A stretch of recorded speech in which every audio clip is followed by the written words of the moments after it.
Iran Israel जंग के अंदर चाइना और रशिया खुलकर सामने नहीं आ रहे थे, जिस पे सवालात भी खड़े हो रहे थे। लेकिन अब हमने देखा है कि रशियन प्रेसिडेंट और चाइना के जो वज़ीर ख़ारजा उनकी जानिब से बयानात आने के शुरू हो चुके हैं और उन्होंने पूरी दुनिया से ये एक अपील की है कि इस जंग को रुकवाने के लिए अपना किरदार अदा करें, और अगर इस जंग को ना रोका गया तो ये सिलसिला मज़ीद बढ़ जाएगा, जो कि पूरी दुनिया के लिए नुकसानदेह साबित होगा। अब जंग क्या रुख अख्तियार कर रही है, चाइना और रशिया किस हद तक ईरान के साथ खड़े होंगे, इस पर हम बात करते हैं। मियाँ साहब जी जी ये नहीं आ रहे थे अभी, पहले हम बात करते थे कि ये दोनों ममालिक दोस्त हैं चाइना के, लेकिन ये जंग में उस तरह इन्वॉल्व नहीं हुआ। लेकिन अब वो खुल के आए हैं सामने। चीन के वज़ीर ख़ारजा का भी बयान, जी चीन के वज़ीर ख़ारजा का, और सदर पुतिन ने जो फ़ोन किया है ईरानी प्रेसिडेंट को, ये बड़ी इंपॉर्टेंस है इसकी। अच्छा, एक तो रूस का ईरान के साथ 20 साल जामे तस्वीराती पार्टनरशिप प्रोग्राम पहले भी चल रहा है, और जिसको हम कॉम्प्रिहेंसिव स्ट्रेटेजिक पार्टनरशिप प्लान कहते हैं, वो 20 साल उसके तहत ईरान ने वाकई, जैसे भी कर्नल साहब कह रहे हैं कि उन्होंने कॉम्बैट ड्रोन्स जो बनाए वो रूस को फराहम भी करता रहा, मैन्युफैक्चरिंग इतनी तादाद में करता है जो बाकायदा रूस ने यूक्रेन में इस्तेमाल भी किए हैं। इसके अलावा रूस की तरफ से SU-300 बैटरीज जिसके जरिए मिसाइल लॉन्च वगैरह होते हैं, ये भी रूस की तरफ से उस मुआहदे के तहत उनको फराहम कर दी गई हैं। तो इसमें इसलिए तो वो चूँकि मुआहदा मौजूद है, हाँ अलबत्ता उनका उस तरह का मुआहदा नहीं मौजूद जिस तरह के पाकिस्तान या सऊदी अरब का डिफेंस पैक्ट है म्यूचुअल, यदि आप पर हमला होगा तो हम पर हमला तस्वर होगा, या जिस तरह नेटो है कि नेटो में किसी एक नेटो मेंबर पर हमला हो तो पूरे नेटो पर हमला मुतसव्वर होगा। बिल्कुल ठीक है। लेकिन ये है कि ये भी काफ़ी हद तक ईरान को सपोर्ट कर रही है ये चीज़, और फिर उनकी ड्रोन टेक्नोलॉजी जैसे मैंने पहले बता दिया। अब जब मैं रूस की बात करता हूँ तो पाकिस्तान के अंदर भी रूस के जो चाइना के तावन से हम जहाज़ बना रहे हैं, उनमें अभी तक रूसी इंजन इस्तेमाल होते हैं। आप शायद आप भी विजिट किया होगा, मैंने भी विजिट किया, जहाँ पे हैवी मैकेनिकल कॉम्प्लेक्स गए थे चाइना, तो वहाँ पे जो टैंक बनते हैं अल खालिद अल ज़रार, उनके अंदर भी पहले रूसी साख्ता इंजन थे। और ये है कि चाइना और रशिया की टेक्नोलॉजी में आपस में इंटरचेंजेस होती रहती हैं। तो इस अब चूँकि चाइना ज़्यादातर अपनी इंडिजिनस ला रहा है टेक्नोलॉजी, तो उस हवाले से इनडायरेक्टली ईरान को अपनी दोस्ती के अलावा चाइना की टेक्नोलॉजी भी मुयस्सर है, रूस के तवसत से भी, और अपने भी उनके तल्लुकात अच्छे हैं। अब जिस तरह के उनके वज़ीर ख़ारजा ने बयान दे दिया है, तो मैं समझता हूँ अभी भी चाइना शायद इस तरह ओपनली ना आए, लेकिन वो एक मौसर डिप्लोमेसी जरूर कर सकता है। ठीक है, अब उसका एक वजन है, उसकी से है दुनिया में बैनुल-अक़वामी। बिल्कुल ठीक है। कर्नल साहब, वर्ल्ड वार 1 वर्ल्ड वार 2 दोनों को देखें तो बहुत सारे ममालिक थे वो जंग में आना नहीं चाहते थे, लेकिन उनके ऊपर जंग मुसल्लत की गई। ये बिल्कुल उसी तरह तर्ज की ये सारी जंग नज़र आ रही है कि अमेरिका और इजराइल बाकायदा जंग मुसल्लत कर रहा है। पहले ईरान पे हमला किया, फिर मशरक़ वस्ता के जो ममालिक हैं वहाँ पे फ़ौजी अड्डे अमेरिका के इस्तेमाल किए, उन ममालिक को इन्वॉल्व कर लिया गया। उसके बाद रूस के ऊपर इल्ज़ामात अमेरिका की जानिब से शुरू हुए कि रूस अपनी टेक्नोलॉजी और अपनी एक्सपर्टीज़ दे रहा है ईरान को। पता नहीं वो दे रहा था नहीं दे रहा था, लेकिन उन्होंने इल्ज़ामात का सिलसिला शुरू किया। अल्टीमेटली क्या है कि रशिया और चाइना, उनके भी बयानात आने शुरू हो गए। क्या ये ऐसे नहीं लगता कि वर्ल्ड वार 3 की तरफ चीज़ें जा रही हैं? जी, चीज़ें जा रही हैं। मैं ये बात आपकी ठीक है, मगर मैं अर्ज़ करना चाहूँगा कि जिस तरीके से ईरानियन अपनी जंग को लड़ रहे हैं, मेरा ख्याल है कि वो 2 हफ्तों के अंदर अंदर फतह के आसार नज़र आने शुरू हो जाएंगे। जी, उन्होंने किया ये है जी, फतह का ऐलान तो ट्रंप ने किया था कल। जी, वो जो किया था वो उस पर मैं ज़रा बाद में आऊँगा। बात ये है कि टेक्नोलॉजी का अगला पॉइंट उनका ये था जंग जीतने का कि उन्होंने दुनिया के बेहतरीन ड्रोन उन्होंने मैन्युफैक्चर करने शुरू किए। दुनिया की बेस्ट क्वालिटी जो है वो ईरान में बन रही है जी ड्रोन की, और मुख्तलिफ हाइट पे मुख्तलिफ पे लोड मुख्तलिफ चीज़ें उनमें मौजूद हैं। उन्होंने वो सस्ते बनाए, सस्ते बना के उनको लॉन्च किया। पहले जब वो लॉन्च हुए, उधर से एक ड्रोन को मारने के लिए जो कि $20,000 का कहते हैं, पता नहीं कितने मिलियन डॉलर का वो इंटरसेप्टर बाहर आता है, और वो अकेला इंटरसेप्टर नहीं कर सकता। जब आप ड्रोन 8-10 फेंकते हैं तो 4 इंटरसेप्टर निकलते हैं। अच्छा, तो एट ए टाइम उन्होंने उनको एग्जॉस्ट करना था।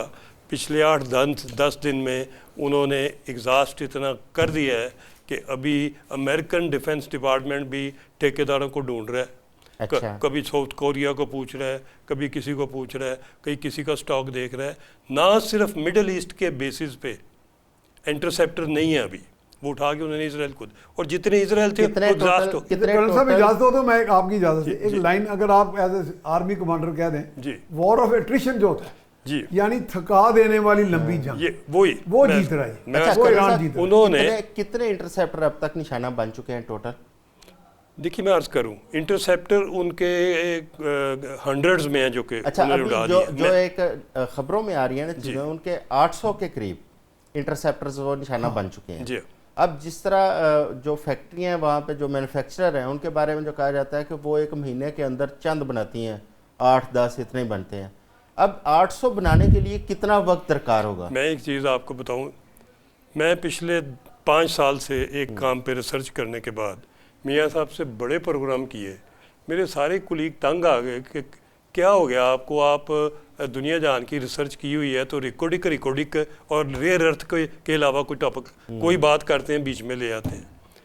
आज वो वक्त आ गया है पाकिस्तान के लिए, रेयर अर्थ के जो एलिमेंट्स चाहिए आपको जंग जीतने के लिए, इंटरसेप्टर के लिए, रडार्स के लिए, सैटेलाइट वारफेयर के लिए, वर्टिकल वारफेयर के लिए, आगे जो चाहिए वो रेयर अर्थ के बगैर मुकम्मल नहीं होते, और उसकी शदीद कमी है इस वक्त, या चाइना के पास है या पाकिस्तान के पास है, एक कुछ थोड़े बहुत किसी और के पास है। अच्छा। ये वो टाइम है जब सारे कर्जे 1 महीने में अदा हो सकते हैं। ठीक हो गया। मैं एक बात जी, दूसरी बात मैं ये कह रहा था कि उन्होंने एग्जॉस्ट करवाए, और इस वक्त जो उनकी, आप ठीक कह रहे हैं कि इंटरसेप्टर इस वक्त उनकी जो ना पीछे से मैन्युफैक्चर हो सकते हैं, ना दिए जा सकते हैं इतने, कोई मुल्क इन हालात में अपने उठा के देगा नहीं।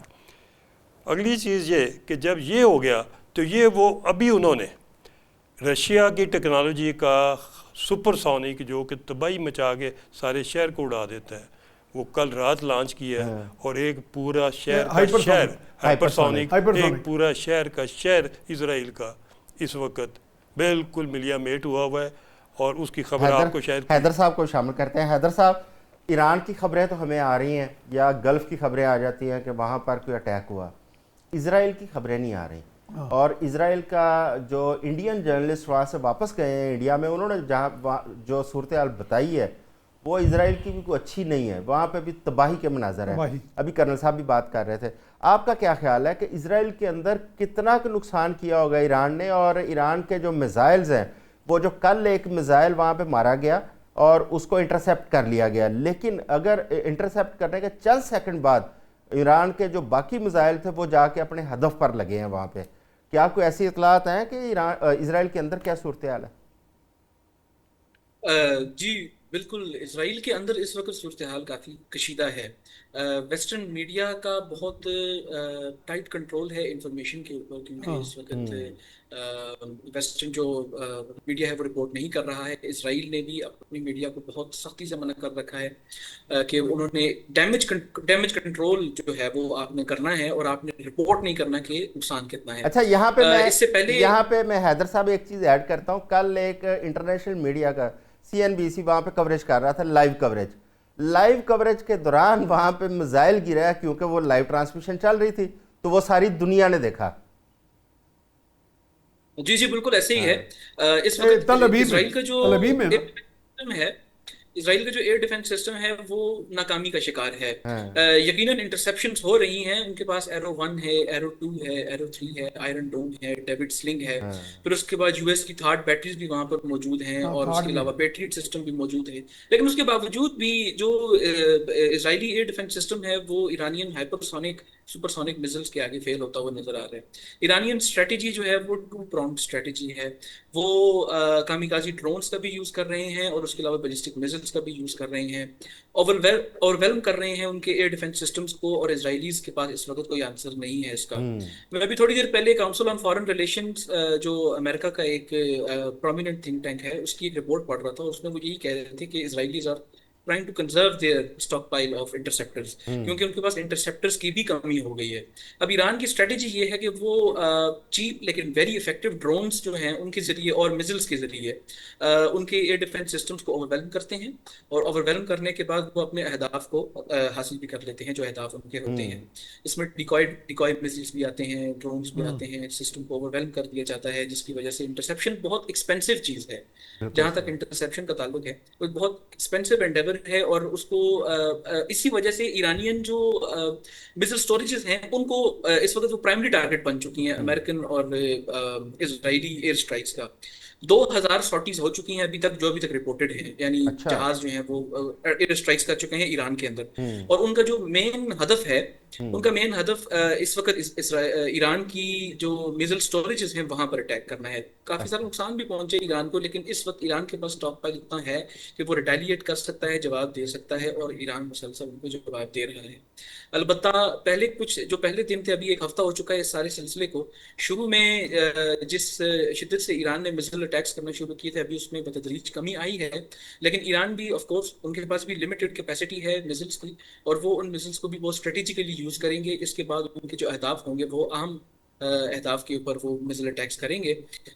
और ये टाइम की एक गेम बन चुकी है कि कौन सी जो पावर है इस कॉन्फ्लिक्ट के अंदर वो ज्यादा लास्ट करेगी, ज्यादा देर तक लास्ट करेगी, किसके स्टॉक पाइल्स जल्दी एग्जॉस्ट हो जाएंगे। और इस वक्त यही लग रहा है कि इजराइल जो है वो इस परेशानी का शिकार जल्दी हो चुका है ईरान से पहले।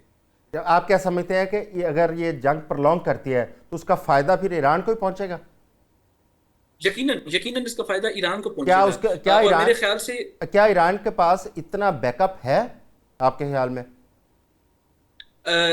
ये इंफॉर्मेशन इस तरह की है कि जो कि मेरे ख्याल से इसके बारे में क्या सराई मौजूद है। ईरान का अपना ये मानना है, और जो इंटरनेशनल एक्सपर्ट्स हैं, स्कॉलर्स हैं, उनका भी ये मानना है कि ईरान एक अच्छा खासा स्टॉक पाइल अपने पास रखता है। उसका एग्जैक्ट नंबर क्या है, I don't have the number, लेकिन ये है कि ईरान इस वॉर को काफी हद तक प्रोलॉन्ग कर सकता है। अब ये वॉर इवेंचुअली इवॉल्व हो सकती है। अब फॉर इंस्टेंस अभी यूएस में जो कांग्रेस का सेशन हुआ है, उसके अंदर ये चहमगोइयां और बातचीत होने लग गई है कि हम बूट्स ऑन ग्राउंड के बारे में बात होने लग गई है। अगर अमेरिका बूट्स ऑन ग्राउंड की तरफ चला जाता है तो ये एक बहुत बड़ा ब्लंडर होगा।